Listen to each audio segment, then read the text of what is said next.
नमस्ते छात्रों, आज हम आपकी हिंदी की पाठ्य पुस्तक वसंत भाग 3 से कविता, जी हाँ, इस बार मैं आपके लिए कविता लेकर आई हूँ। कविता दीवानों की हस्ती का अध्ययन करेंगे। इस कविता के जो कवि हैं उनका नाम है भगवती चरण वर्मा जी। ठीक है, तो चलिए कविता को शुरू करते हैं, पर उससे पूर्व हम कवि का एक संक्षिप्त परिचय जान लेते हैं।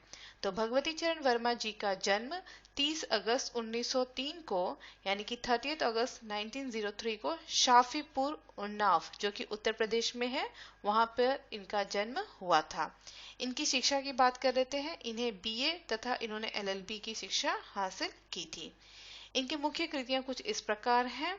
इनके उपन्यास हैं अपने खिलौने, पतन, 3 वर्ष, चित्रलेखा, भूले बिसरे चित्र, टेढ़े मेढ़े रास्ते, सीधी सच्ची बातें व फिर नहीं आई आदि। इनका कहानी संग्रह है मोर्चाबंदी, राख और चिंगारी, इंस्टॉलमेंट। संस्मरण है इनके अतीत की गर्त से। तो वही रुपया तुम्हें खा गया इनका एक बहुप्रचलित नाटक भी रह चुका है। इनकी आलोचना है साहित्य के सिद्धांत तथा रूप। ओके, वहीं हम देखते हैं कि भगवती चरण वर्मा जी का जो निधन है वो 5 अक्टूबर 1981 के हुआ था, यानी कि 5 अक्टूबर 1981 को इनका निधन हो गया। ठीक है, अब आगे बढ़ते हैं हम लोग। कविता के सार एवं कविता के भाव को समझने से पूर्व मैं चाहूंगी कि एक बार आप लोग अपना ध्यान कविता के शीर्षक पर भी लेके जाएं। ठीक है, क्योंकि अगर यदि आप लोग शीर्षक को भली भांति समझ जाएंगे तो कविता का भाव भी आप समझ जाएंगे। तो बच्चों, यहाँ कविता का जो शीर्षक है वह है दीवानों की हस्ती। तो हमें शीर्षक से ही मालूम चलता है कि कवि यहाँ पर किसकी हस्ती के बारे में बात कर रहे हैं और किन दीवानों की बात कर रहे हैं। तो यहाँ पे हस्ती शब्द का पहले अर्थ समझिए। हस्ती शब्द का अर्थ होता है किसी की जिंदगी के बारे में अथवा किसी का स्वभाव, उसकी हस्ती कैसी, उसका स्वभाव कैसा है, हम कहते हैं ना। तो यहाँ पे कवि किसके स्वभाव की बात कर रहे हैं, यहाँ पे कवि किसकी हस्ती के बारे में बात कर रहे हैं, तो वो दीवानों की हस्ती के बारे में बात कर रहे हैं। अब दीवाने कौन होते हैं, तो दीवाने वो व्यक्ति होते हैं जो मस्त मौला व्यवहार रखते हैं। ठीक है, उनका जो स्वभाव होता है वो मस्त मौला होता है, मतलब बेफिक्र होकर वो अपना जीवन व्यतीत करते हैं। वे खुले मन से अपने जीवन को जीना चाहते हैं या जीते भी हैं, तथा वे जहां भी जाते हैं वे खुशियां बांटते हुए जाते हैं। ठीक है, और उनका यही सुंदर स्वभाव जो होता है वो लोगों के दुख दर्द को कम करने का प्रयास करने में सफल होता है, यानी वह अपने इसी अच्छे स्वभाव के कारण लोगों के दुख दर्द को भी कम करते हैं। ठीक है, कम कर पाने में सक्षम होते हैं। तो छात्रों, आपको यहाँ पे ध्यान देना होगा कि जो भगवती चरण वर्मा जी हैं वो हमें यहाँ पे क्या बताना चाह रहे हैं कि ये वो दीवाने हैं। या यहाँ पे आपको ये भी ध्यान रखना होगा, मैं बीच में पढ़ाते वक्त भी आपको बताऊंगी कि स्वयं कवि ही यहाँ पे अपने आप को दीवाने बता रहे हैं। और कवि यहाँ पे क्या हमें बता रहे हैं कि वो एक ऐसे दीवाने हैं जो मस्त मौला जीवन जी रहे हैं और उनके जीवन का एकमात्र उद्देश्य क्या है कि सभी को खुशियां बांटना। ठीक है, और ऐसा आदमी तब कर सकता है जब स्वयं वो खुद प्रसन्नचित्त रहे, खुश होकर अपने जीवन को व्यतीत करे। ठीक है, यहाँ पे कवि जो है एक बात हमारे समक्ष रखने वाले हैं, वो है सुख और दुख को एक भाव से स्वीकार हमें करना चाहिए। ठीक है, तो यहाँ पर जो मुख्य तौर पे ध्यान देने लायक बात है या सीख है इस कविता की कि व्यक्ति को हमेशा प्रसन्नचित्त रहना चाहिए, यानी उसे खुश दिल का होना चाहिए और ऐसा स्वभाव उसे अपने अंदर जागृत करना चाहिए कि वह जहां भी जाए सभी में खुशियां बांटते चले। ठीक है, इस बात को बिल्कुल ध्यान में रखना है आपको। और तो चलिए आइए शुरू करते हैं इस कविता को। और कविता को शुरू करने से पूर्व मैं आप लोगों के सामने पहले एक बार कविता का पठन करती हूँ, यानी मैं एक बार कविता को पढ़कर आपको सुनाती हूँ। बहुत सुंदर कविता है, आपको बहुत प्रेरित करेगी अपने जीवन में। कृपया इसे ध्यान से सुने और समझने का प्रयास करें। कविता कुछ इस प्रकार से है छात्रों। पाठ दीवानों की हस्ती। हम दीवानों की क्या हस्ती है, आज यहाँ कल वहां चले, मस्ती का आलम साथ चला, हम धूल उड़ाते जहां चले, आए बनकर उल्लास अभी, आंसू बनकर बह चले अभी, सब कहते ही रह गए, अरे तुम कैसे आए और कहाँ चले, है ना। किस ओर चले यह मत पूछो, चलना है बस इसलिए चले, जग से उसका कुछ लिए चले, जग को अपना कुछ दिए चले। दो बात कही दो बात सुनी, कुछ हंसे और फिर कुछ रोए, छक्कर सुख दुख के घूंटों को हम एक भाव से पिए चले। हम भिखमंगों की दुनिया में स्वच्छंद लुटाकर प्यार चले, हम एक निशानी सी उर पर ले असफलता का भार चले। अब अपना और पराया क्या, आबाद रहे रुकने वाले, हम स्वयं बंधे थे और स्वयं हम अपने बंधन तोड़ चले। भगवती चरण वर्मा जी। बहुत ही सुंदर कविता, पूरी तरह से इसमें आपको मोटिवेशन के बातें बताई गई हैं। तो चलिए शुरू करते हैं इसके हम पहले भाग से। इसका जो पहला पंक्ति है वो है, हम दीवानों की क्या हस्ती है, आज यहाँ कल वहां चले, मस्ती का आलम साथ चला, हम धूल उड़ाते जहां चले। तो छात्रों हम यहाँ पे देखते हैं, मैंने अभी आपको बताया था कि दीवाने कौन है। यहाँ पे स्वयं कवि अपने आप को भी दीवाने कह रहे हैं, और ये दीवाने उन लोगों को कहा जा रहा है जिनका स्वभाव कैसा होता है, मस्त मौला होता है। तो मस्त मौला स्वभाव वाले जो लोग होते हैं, जो स्वयं कवि भी हैं, वैसे लोगों की हस्ती की बात ही क्या कहना। हम दीवानों की क्या हस्ती, मतलब हमारी हस्ती की बात ही क्या है, ठीक है, स्वभाव की। हम आज यहाँ हैं तो कल हम वहां चले, अर्थात हमारा कोई निश्चित ठिकाना नहीं होता है, हमारी मर्जी होती है, हम जहां चाहते हैं हम वहां चले जाते हैं, और अपने मस्त स्वभाव से हम दूसरों को भी मस्ती के माहौल में ले आते हैं। ठीक है, मस्ती का आलम साथ चला, मतलब हम जहां भी जाते हैं हमारे साथ क्या चलता है, मस्ती का माहौल साथ में चलता है, और वे जहां भी जाते हैं मस्ती का आलम उनके साथ रहता है, और हम धूल उड़ाते जहां चले, यानी कि धरती के हम जिस कोने में भी जाते हैं वहां सभी को खुश कर देते हैं। यानी हम जब भी वहां से गुजरते हैं धूल उड़ती है। धूल उड़ने का तात्पर्य है कि हमारे वहां से गुजरने पर या हमारे वहां पर पहुंचने पर लोगों के मन में भी खुशियां भर जाती हैं। यानी हमारा काम ही क्या है, लोगों को खुश करना। तो इन दीवानों की हस्ती की हम बात नहीं कर सकते, ये आज हैं तो वहां है, क्योंकि इनका कोई ठोर ठिकाना नहीं होता है। ये जहां भी जाते हैं मस्ती के आलम में जाते हैं, इनके साथ क्या होता है, मस्ती होती है, खूब ये लोग प्रसन्न रहते हैं, और इनका एकमात्र उद्देश्य क्या होता है, दूसरों को भी प्रसन्नचित करना। और जब ये वहां से गुजरते हैं तो धूल उड़ाते हुए निकलते हैं। ठीक है, धूल उड़ाते हुए निकलने का तात्पर्य है कि सभी को खुश कर देते हैं। ओके, अब दूसरा यहाँ पे देखिए पैराग्राफ क्या है, आए बनकर उल्लास अभी। ठीक है, आंसू बनकर बह चले अभी, सब कहते ही रह गए, अरे तुम कैसे आए और कहाँ चले। ठीक है, अब देखिए यहाँ पे हम देखते हैं कि जब भी कवि अपने मस्त स्वभाव के साथ कहीं जाते हैं तो लोगों को अधिक खुशी होती है। आए बनकर उल्लास अभी, मतलब उन कवि के या उन दीवानों के पहुंचने से अन्य लोगों के चेहरे पर क्या आ जाती है, खुशी का भाव आ जाता है, उल्लास आ जाता है, वो लोग बहुत खुश हो जाते हैं। और जब कवि वहां से गुजरते हैं, यानी वहां से जब उस जगह को छोड़ के जाते हैं, तो उन लोगों की आंखों से क्या बहने लग जाता है, आंसू बहने लग जाता है। आंसू बनकर बह चले अभी, मतलब कवि के आने से उनके मन में खुशी होती है, और कवि जैसे दीवानों के वहां से जाने से उनके मन में आंसू या आंखों से आंसू बहने लगता है। और सब कहते ही रह गए, अरे तुम कैसे आए कहाँ चले।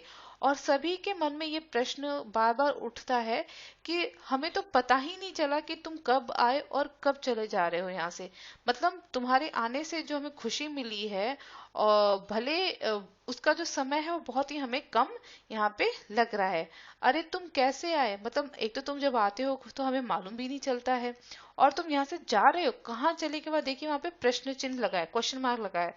मतलब लोग पूछ रहे हैं आखिर तुम कहाँ जा रहे हो, क्यों हमें अकेला छोड़कर तुम यहाँ से जा रहे हो।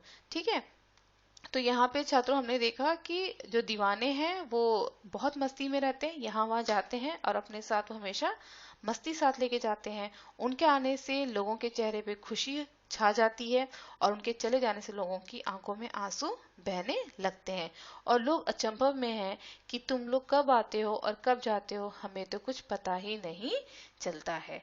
ठीक है, तो चलिए इसी के साथ हम अपने अगली पैराग्राफ पे चलते हैं। चलिए आगे पढ़ते हैं। कवि कहते हैं, किस ओर चले यह मत पूछो, चलना है बस इसलिए चले, जग से उसका कुछ लिए चले, जग को अपना कुछ दिए चले। तो छात्रों यहाँ पे देखते हैं कि कवि, अभी हमने पहले पढ़ा था कि उसमें कवि लोग पूछते ना कि अरे तुम कब आए और कहाँ चले, तो कवि उनके इन्हीं प्रश्नों का जवाब दे रहे हैं और कहते हैं कि हम किस ओर जाना है, कहाँ जाना है, किसके साथ जाना है, ये आप हमसे मत पूछो, क्योंकि इसका जवाब हमारे पास भी नहीं है। और हम जो दीवाने हैं, जो हमारी हस्ती है वो कैसी है, मस्त मौला स्वभाव की है और हमारे जीवन का क्या एकमात्र लक्ष्य है कि लोगों में खुशियां बांटते हुए चलना, ना कि एक स्थान पर टिक कर बैठ जाना। यानी हमारा कोई निश्चित स्थान तो होता नहीं है, तो इसलिए हम मात्र चलते रहते हैं। पर हमारे पास इसका जवाब नहीं है कि हमें किस ओर जाना है, ये मत पूछो। हमारा काम क्या है, चलते रहना, बस इसलिए चले। तो हम एक जगह टिकते नहीं, हमारा काम है चलना और इसलिए हम आगे बढ़ते जा रहे हैं, लोगों में खुशियां बांटते जा रहे हैं। आगे कवि क्या कह रहे हैं, जग से उसका कुछ लिए चले, जग को अपना कुछ दिए चले। कवि कह रहे हैं यहाँ पे जग, जग यानी कि संसार। तो ऑब्वियसली ये जो संसार है, ये समाज है, इस समाज के जो लोग हैं उनसे मैंने बहुत कुछ चीजों को सीखा है, ग्रहण किया है, बातों को जाना है। ठीक है, तो जब हम किसी से कुछ लेते हैं तो हमारा फर्ज बनता है कि उसके बदले हम उन्हें कुछ दें। तो कवि कहते हैं, जितनी खुशियां मुझे लोगों से मिली हैं, वैसा ही बहुत कुछ मैं इस संसार को, इस जग को देते हुए आगे बढ़ते रहना चाहता हूँ। तो मुझे अच्छी चीजें ग्रहण हुई हैं या बुरी चीजें ग्रहण हुई हैं, उससे फर्क शायद यहाँ पे कवि को बहुत कम पड़ता है, लेकिन जो अच्छी चीजें उन्होंने ग्रहण की है उसके बदले में वो लोगों को मात्र खुशियां ही बांटते हुए आगे बढ़ना चाहते हैं। तो जग से उसका कुछ लेते भी हैं और जग को उसका बहुत कुछ देते भी हैं, यानी खुशियां लेते भी हैं और खुशियां बांटते हुए वे आगे बढ़ जाते हैं। ठीक है, अगला पैराग्राफ क्या कहता है, दो बात कही दो बात सुनी, कुछ हंसे और फिर कुछ रोए, छक्कर सुख दुख के घूंटों को हम एक भाव से पिए चले। ठीक है, देखिए यहाँ पे, तो यहाँ पे हम क्या देखते हैं छात्रों कि यहाँ पे कवि कहते हैं कि जब मैं लोगों से बातें करता हूँ तो मैं उनकी बातों को सुनता भी हूँ। दो बात कही, मैं जब उनसे बातें कर रहा हूँ, मैं जब उनको अपनी बात समझा रहा हूँ, सुना रहा हूँ, तो मैं उनकी बातों को सुनता भी हूँ। ठीक है, तो मुझे उनकी बातें तथा उन्हें मेरी बातें ऑब्वियसली अच्छी लगती हैं। हम सब एक साथ बहुत अधिक खुश भी हुए हैं। तो वही मुझे कुछ लोगों की बातें से कष्ट भी हुआ है। ठीक है, कभी वो कहते हैं ना, मैं जब उनकी बातों को सुनता हूँ तो कुछ हंसे, मतलब मैं, हम एक दूसरे की बातों को सुन के हंसते भी हैं, एक्सेप्ट भी करते हैं, राइट। तो वही मैं कुछ लोगों की बातों को सुन के मुझे थोड़ा सा दुख भी होता है, तो मेरी आंखों से आंसू भी छलक जाते हैं। ठीक है, वो कहते हैं, कहने का उनका यहाँ तात्पर्य क्या है कि छक्कर सुख दुख के घूंटों को हम एक भाव से पिए चले, यानी कि जीवन में मिलने वाले सुख और दुख को हमें घूंट, मतलब कहते हैं ना, एक एक सिप, घूंट मतलब होता है सिप, एक एक पानी, हम पानी का घूंट पीते हैं, तो इन सुख और दुख जो होते हैं वो घूंट होते हैं, उनको हमें एक भाव से ही अपने जीवन में पीना चाहिए, यानी कि एक भाव से उसे लेकर आगे बढ़ते रहना चाहिए। यह नहीं सोचना चाहिए कि आज मैं सुखी हूं तो खुश हूं और कल दुख है तो मैं मात्र मातम मनाऊंगा, दुखी हूंगा। नहीं, जिस तरह सुख आता है आप उसे एक्सेप्ट करते हो, उसी तरह आपको दुख को भी एक्सेप्ट करके आगे बढ़ना चाहिए। ठीक है, यानी कि उसे स्वीकार करना चाहिए। ठीक है, हम एक भाव से पिए चले, मतलब मेरे मन में सभी के लिए अच्छा ही भाव है और मैं किसी के साथ किसी प्रकार का भेदभाव नहीं करता हूँ। और कवि कहते हैं कि मैं सुख और दुख रूपी घूंटों को, मतलब जो मैंने जी भर कर मन से प्रसन्नता पूर्वक उन्हें पिया है, तो सुख हो या दुख मैंने सबको एक भाव में ही लेकर अपने जीवन में मैं अब आगे बढ़ रहा हूँ। ठीक है, तो चलिए अब आगे बढ़ते हैं अपनी अगली पंक्तियों पर। कवि यहाँ क्या बता रहे हैं? कवि कहते हैं, हम भिखमंगों की दुनिया में स्वच्छंद लुटाकर प्यार चले, हम एक निशानी सी उर पर ले असफलता का भार चले। तो देखिए छात्रों, यहाँ पे कवि ने भिखमंगे कहा है। अब मैं अगर आपसे पूछूं भिखमंगो या भिखमंगे शब्द का अर्थ क्या होता है, तो आप कहेंगे कि मैम वे लोग जो दूसरों के सामने हाथ फैलाते हैं, पैसे मांगते हैं, उन्हें हम भिखमंगे कहते हैं। जी हाँ, बिल्कुल सही। जो लोग निर्धन होते हैं, जिनके पास धन की कमी होती है, उन्हें हम भिखमंगे कहते हैं। ये तो हो गया एक प्रकार। छात्रों, दूसरा प्रकार के भिखमंगे वे होते हैं जिनका हृदय छोटा होता है, यानी कि जो दिल से छोटे होते हैं। ठीक है, जिनके पास पैसे तो बहुत कुछ होते हैं, लेकिन पैसे के साथ साथ उनका जो दिल होता है वो बहुत छोटा होता है। ये ऐसे बहुत से लोग होते हैं जिनका पास शायद पैसे नहीं होते, लेकिन उनका दिल बहुत बड़ा होता है। तो यहाँ पे हमारे समाज में वैसे बहुत से लोग हैं जिनका हृदय बहुत छोटा होता है। इस संसार में कुछ ऐसे लोग हैं जिनका मन बहुत ही स्वार्थी होता है, ठीक है, सेल्फिश होता है। उन लोगों के अंदर प्रेम की बहुत ज्यादा कमी होती है, मतलब एक दूसरे से या समाज में वो एक तरह से प्यार का भाव नहीं रखना चाहते हैं। ये सब तौलते हैं। इस तरह के लोग ना हमेशा मुनाफे की बात करते हैं, कम ज्यादा की बात करते हैं। ठीक है, इन लोगों का मेन थॉट प्रोसेस क्या होता है कि वो सिर्फ मांगना जानते हैं, किसी को देना नहीं चाहते हैं। ठीक है, तो ऐसे लोगों को भी आप भिखमंगे शब्द से कह सकते हैं। आगे कवि क्या कहते हैं कि लेकिन जब हम दीवाने हैं, ठीक है, हम भिख मंगों की दुनिया में स्वच्छंद लुटाकर प्यार चले, लेकिन हम जो दीवाने हैं, ऐसे लोगों को भी हम क्या बांटते हैं? प्यार बांटते हैं।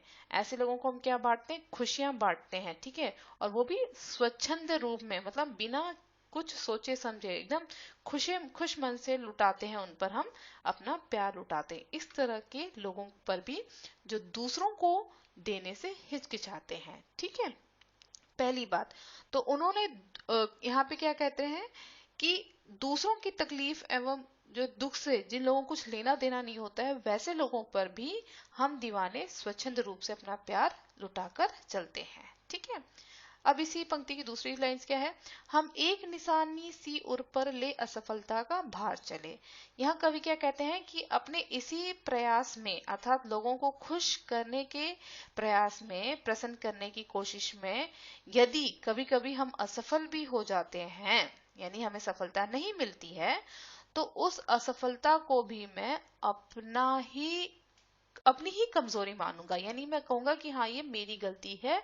यानी जो भी नुकसान हो रहा है या जो भी असफलता हो रही है, उसको मैं स्वयं स्वीकार करूंगा। यानी मैं किसी और को दोषी इस बात का नहीं मानूंगा। ठीक है, हम एक निशानी सी उर पर, निशानी शब्द का हो गया निशान, उर मतलब हृदय पर, हम एक निशानी सी उर पर ले असफलता का भार चले। अगर हमारे ऐसा कुछ करने से किसी को भी खुशी नहीं मिलती है और हमें इसमें असफलता ही मिलती है, तो भी मैं उस असफलता को अपना ही दोष मानूंगा, मैं किसी को इसका दोषी नहीं ठहराऊंगा। ठीक है, आगे क्या कहते हैं कवि? अब अपना और पराया क्या, आबाद रहे रुकने वाले, हम स्वयं बंधे थे और स्वयं हम अपने बंधन तोड़ चले। यह इस पूरी कविता का आखिरी पंक्ति है, जिसे आपको बहुत ध्यान से सुनना पड़ेगा। ये बहुत अच्छी कविता है। ये इसमें देखिए क्या कहते हैं कवि? अब अपना और पराया क्या, मतलब कवि कहते हैं कि अब मैं ऐसी एक स्थिति, एक ऐसे लेवल पे पहुंच चुका हूं कि जीवन को लेकर अब मेरे मन में सकारात्मक दृष्टिकोण है। सकारात्मक मतलब कि पॉजिटिव थॉट प्रोसेस है। ठीक है, यानी कि अब अपने और पराये लोगों में मैं किसी भी प्रकार का फर्क नहीं करता हूँ। ठीक है, मतलब ऐसा सोच अब मेरे अंदर से खत्म हो चुकी है कि मुझे अपनों को अधिक प्रेम करना है और परायों को कम करना है, या उनमें किसी प्रकार का फर्क, डिफरेंस करना है। नेक्स्ट में क्या कहते हैं? आबाद रहे रुकने वाले। वो कहते हैं लेकिन ऐसे बहुत से लोग हैं जो इस तरह की सोच रखते हैं, यानी कि अपने और पराये में डिफरेंस करते हैं। तो उनके लिए भी कवि क्या कहते हैं कि जो लोग ऐसी सोच रखते हैं या ऐसी दृष्टिकोण रखते हैं, वो आबाद रहे, वो खुश रहे, उनके लिए भी वो ब्लेसिंग ही दे रहे हैं। आगे यहाँ पे कवि ने क्या कहा है छात्रों?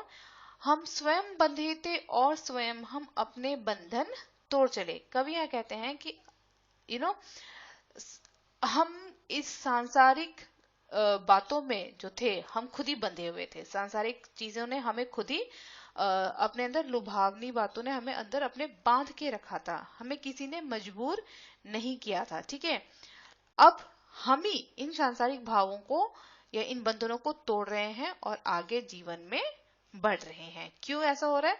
क्योंकि हमें, यानी कवि कह रहे हैं मुझे क्या हो गया, ज्ञान का प्रकाश मिल चुका है। ठीक है, यानी कि अब वो संसार मतलब कवि यहाँ पे सभी को संसार में एक रूप से देख रहे हैं, एक भाव से एक्चुअली देख रहे हैं। वो किसी में भी किसी प्रकार का भेदभाव नहीं कर रहे हैं, उन चीजों से वो काफी ऊपर उठ चुके हैं। अतः अब मैं इन बंधनों को तोड़कर आगे जीवन में बढ़ते चला जाना चाहता हूँ। तो कवि यहाँ पे कह रहे हैं कि अब मैं अपने और पराये में किसी प्रकार का फर्क नहीं करना जानता हूँ, क्योंकि अब मैं इतना अधिक इन चीजों से ऊपर उठ गया हूँ कि मुझे मालूम है कि समाज में हर कोई एक समान है और मैं सभी से एक जैसा ही प्रेम करता हूँ, सभी को मैं खुशियां ही बांटना चाहता हूँ। जो लोग इस सोच के साथ अभी भी हैं, कवि कहते हैं कि उनके अच्छे के लिए, वो उनके लिए उनको प्रेयर करते हैं। वो कहते हैं कि आप लोग को भी इस सोच से ऊपर उठना चाहिए। कवि ने आखिरी 2 लाइन्स में कहा है कि मैं स्वयं ही इन लुभावने सांसारिक चीजों के लुभावन में बैठा हुआ था, मैंने खुद को इनमें बांध के रखा था और अब मैं खुद इन बंधनों को तोड़कर आगे बढ़ रहा हूँ। ठीक है, तो छात्रों, यहाँ आपकी कविता दीवानों की हस्ती भगवती चरण वर्मा जी के द्वारा जो रचित है उसकी समाप्ति होती है। उम्मीद करती हूँ कि आपको कविता भली भांति समझ में आई होगी। ठीक है, तो चलिए आज की कक्षा हम यहीं पे समाप्त करते हैं। तब तक के लिए धन्यवाद।